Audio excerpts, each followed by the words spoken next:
এখন আমরা অ্যানালিসিস করব স্টিল অ্যান্ড মেটাল সেক্টরের একটা অন্যতম কোম্পানি টাটা স্টিলকে নিয়ে।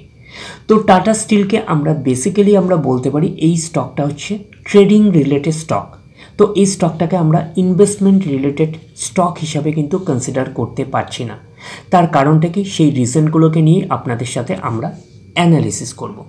তো তার মধ্যে এই কোম্পানিটা হচ্ছে টাটা গ্রুপের একটা কোম্পানি, টাটা স্টিল। তো স্টিল সেক্টরের একটা কোম্পানি। তো কোম্পানিটা এখন ট্রেড করছে 157 টাকা 5 পয়সায় এখন ট্রেড করছে। আমরা যদি চলি এই কোম্পানিটার মার্কেট ক্যাপিটালাইজ হচ্ছে অ্যাপ্রক্স 2 লাখ কোটি টাকার মার্কেট ক্যাপিটালাইজ। অর্থাৎ এই কোম্পানিটাকে আমরা লার্জ ক্যাপ ব্লু চিপ টাইপের কোম্পানি হিসাবে কিন্তু কনসিডার করতেই পারি। তো কোম্পানিটার আমরা যদি চার্ট প্যাটার্নটাকে নিয়ে যদি স্টাডি করি, আমরা যদি ডিরেক্টলি এক মাসের চার্ট প্যাটার্ন যাই, এক মাসে হচ্ছে 11% মতন পজিটিভ রিটার্ন জেনারেট করেছে এক মাসে। 6 মাসের পারফরমেন্স দিয়েছে 20% মতন পজিটিভ রিটার্ন জেনারেট করেছে 6 মাসে। 1 জানুয়ারি থেকে পারফরমেন্স করেছে 12% মতন পজিটিভ রিটার্ন জেনারেট করেছে 1 জানুয়ারি থেকে। আমরা যদি চলি এই এক বছরে, তো এক বছর হচ্ছে 45% মতন পজিটিভ রিটার্ন জেনারেট করেছে এক বছরে। তো ন্যাচারাল ব্যাপার, আমরা জানি যে শর্ট টার্মে সেভাবে ওয়েলথ ক্রিয়েট হয় না স্টক মার্কেট থেকে। যত লং খেলবেন স্টক মার্কেটে তত হচ্ছে ওয়েলথ ক্রিয়েট হয়। বাট এই কোম্পানিটা কিন্তু শর্ট টার্মে অর্থাৎ এক বছরে কিন্তু একটা ডিসেন্ট টাইপের পারফরমেন্স করেছে। আমরা এইটুকুনি বলতে পারি 45% মতন পজিটিভ রিটার্ন জেনারেট করেছে এক বছরে অর্থাৎ শর্ট টার্মে। এইবারে আমরা চলে যাব কোম্পানিটার 5 বছরের চার্ট প্যাটার্নে। তাহলে 5 বছরে কীরকম পারফরমেন্স করেছে, 205% মতন পজিটিভ রিটার্ন জেনারেট করেছে 5 বছরে। 100% মানে ইনভেস্টমেন্ট হবো, তো ইনভেস্টমেন্টকে আমরা এইটুকুনি বলতে পারি 3 গুণের কিন্তু বেশি করে দিয়েছে 5 বছরে। তো 5 বছরে কিন্তু একটা ডিসেন্ট টাইপের পারফরমেন্স করেছে, আমরা এইটুকুনি বলতেই পারি। এইবারে আমরা চলে যাচ্ছি ম্যাক্সিমাম চার্ট প্যাটার্নে। তাহলে ম্যাক্সিমাম চার্ট প্যাটার্ন হিসাবে পারফরমেন্স করেছে 2160% মতন পজিটিভ রিটার্ন জেনারেট করেছে অল টাইম বা ম্যাক্সিমাম। তো কোম্পানিটা লিস্টেড হয়েছে কবে, 1999-এ। তাহলে 1999 থেকে কিন্তু এখনও অবধি রিটার্ন জেনারেট করেছে 2160% মতন পজিটিভ রিটার্ন জেনারেট করেছে অল টাইম বা ম্যাক্সিমাম। তো ম্যাক্সিমাম চার্ট প্যাটার্নটার মধ্যে আপনারা দেখতেই পাচ্ছেন প্রচুর ভলিটিলিটি রয়েছে। তো সেই হিসাবে কিন্তু একটা ইনভেস্টমেন্টের কিন্তু চার্ট প্যাটার্ন আমরা পাচ্ছি না। তো এই চার্ট প্যাটার্নটা একটা ট্রেডিং রিলেটেড চার্ট প্যাটার্ন হিসাবে আমরা কনসিডার করতেই পারি। তার কারণটার জন্য আমাদেরকে চলে যেতে হবে কোম্পানিটার প্রফিট অ্যান্ড লসে। আমরা চলে আসলাম কোম্পানিটার হচ্ছে প্রফিট অ্যান্ড লসে। আমরা ডেটা পাচ্ছি কবে থেকে, আমরা ডেটা পাচ্ছি 2012 থেকে আমরা ডেটা পাচ্ছি। আমরা ডিরেক্টলি চলে যাব কোম্পানিটার হচ্ছে নেট প্রফিটে। তাহলে আমরা চলে আসলাম কোম্পানিটার নেট প্রফিটে। প্রথমে প্রফিট করলো কত, 5217। তারপরে সেটা আবার লস হয়ে গিয়ে 7272 লসে রান করলো কোম্পানিটা। তারপরে সেটা আবার প্রফিটে রান করলো, কত প্রফিট করলো, 3665। তারপরে কোম্পানিটা আবার লস করলো 3939।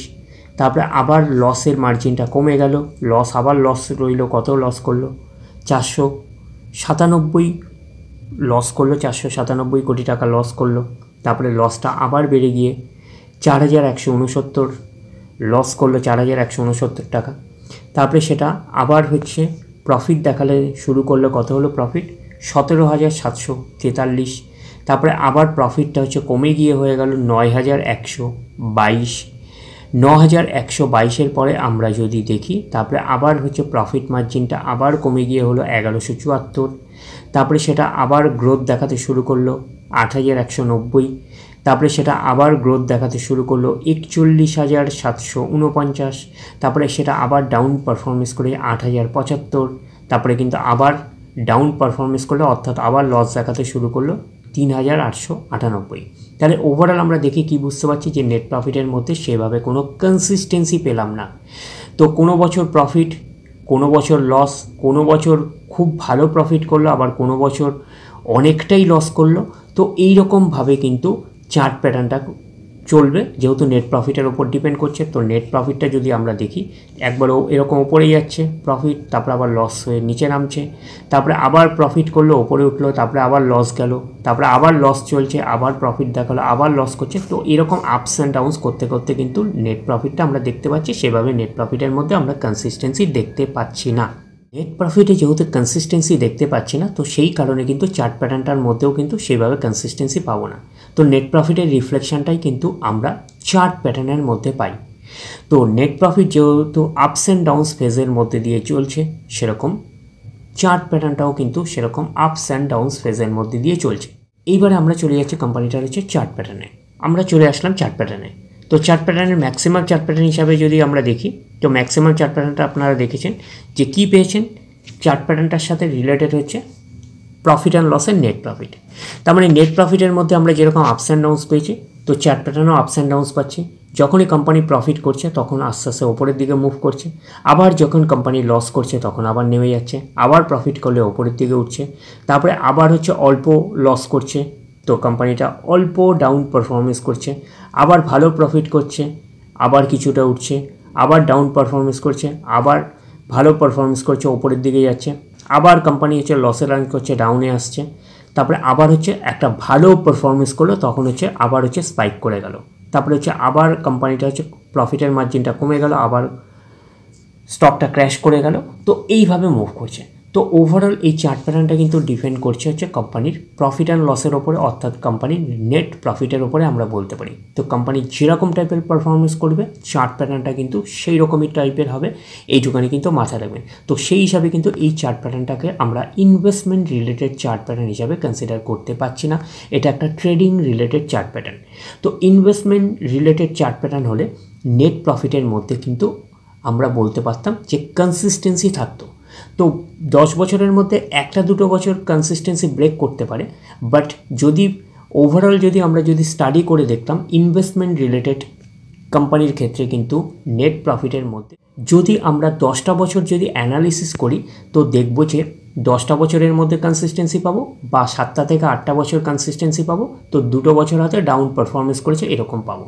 তো ওইসব স্টকগুলি হচ্ছে ইনভেস্টমেন্ট রিলেটেড আমরা স্টক হিসাবে বা চার্ট প্যাটার্ন হিসাবে কনসিডার করতে পারবো। বাট এই কোম্পানিটার মধ্যে কিন্তু নেট প্রফিটের মধ্যে সেই অর্থে কিন্তু আমরা কনসিস্টেন্সি পাইনি, প্রত্যেক বছরই কিন্তু একটা আপস অ্যান্ড ডাউনস ফেজের মধ্যে দিয়ে মুভ করছে। তো সেই জন্য এই চার্ট প্যাটার্নটাকে আমরা কিন্তু ট্রেডিং রিলেটেড চার্ট প্যাটার্ন হিসাবে কনসিডার করব। তো এই কোম্পানিটার মধ্যে যদি কনসিস্টেন্সি থাকতো তাহলে কিন্তু চার্ট প্যাটার্নটা এইরকমভাবে আপস অ্যান্ড ডাউনস করে ওপরের দিকে যেত না। তো আপস অ্যান্ড ডাউনস করবে চার্ট প্যাটার্ন, তো ups and downs chart pattern করতে করতে কিন্তু কোম্পানিটা লেফট টু রাইট কিন্তু ওপরের দিকে এইরকমভাবে মুভ করবে, আমরা কিন্তু এইটুখানি বলতেই পারি। তাহলে ওভারঅল ভিউটা আপনাদের কাছে ক্লিয়ার। তো এই চার্ট প্যাটার্নটাকে আমরা ট্রেডিং রিলেটেড চার্ট প্যাটার্ন হিসাবে কনসিডার করতে পারি। তো ন্যাচারাল ব্যাপার আমরা জানি যে স্টিল মেটাল সেক্টর থেকে সেভাবে কিন্তু ওয়েলথ ক্রিয়েট পসিবল হয় না। তো টাটা স্টিলও কিন্তু স্টিল মেটাল সেক্টরের একটা অন্যতম কোম্পানি। তো সেই হিসাবেও কিন্তু এই চার্ট প্যাটার্নটার মধ্যে একটা ট্রেডিং রিলেটেড চার্ট প্যাটার্ন হিসাবে আমরা কনসিডার করতে পারি। তো এই স্টকটাকে আমরা ইনভেস্টমেন্ট রিলেটেড স্টক হিসাবে কনসিডার করতে পারছি না। তো ওভারঅল ভিউটা আপনাদের কাছে ক্লিয়ার। তাহলে এই অবধি, নেক্সট ভিডিওতে আবার আপনাদের সাথে আমার দেখা হচ্ছে। ধন্যবাদ।